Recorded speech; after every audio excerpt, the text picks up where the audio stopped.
Os primordios da paisaxe onde se ubica este templo remótanse á era paleozoica, hai 400 millóns de anos no período ordovícico. A contorna era moi diferente da actual. Predominan os mares cheos de vida, onde se orixinaron as rochas que construyen a igrexa de San Miguel de Montefurado. Naqueles tempos os conglomerados e as pedras de gran orixínanse principalmente pola sedimentación fluvial detrítica de tipo lacustre. O seu ambiente deposicional estivo suxeito ás torres de alta enerxía a favor de pendente que formaron lagos en zonas baixas.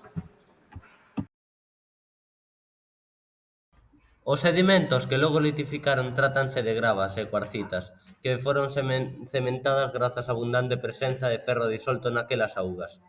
Daí a característica cor vermella da rocha. Este proceso durou millóns de anos, cando se formaron depósitos sedimentarios pola disminución gradual do fluxo de auga. No presente, os muros do templo están edificados en laxas de dous tipos de rochas, conglomerados e pedras de gran, englobadas nunha litoloxía local denominada pedra cabaleira. A mineraloxía desta rocha pódese apreciar nas seguintes imaxes. Nesta imaxe vemos os sedimentos que conforman as rochas da zona. Nas rochas vemos que van dende que ten os sedimentos máis grandes, PC1, ata que ten os restos máis pequenos. Case como a arxila, PC3C.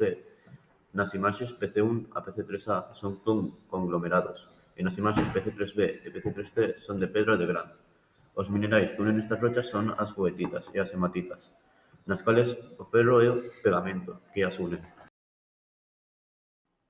A nosa aventura non remata aquí. Grazas ás novas ferramentas dixitais podemos simular como vai ser modificada esta fermosa paraxe dentro duns 300 millóns de anos.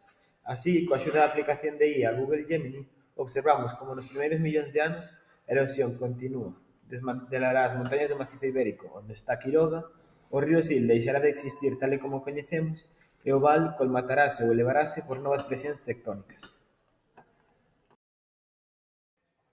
Tamén a placa africana continuará empuxando cara ao norte, terminando de pechar o mar Mediterráneo e creando unha inmensa cordilleira montañosa similar ao Himalaya no sur de Europa.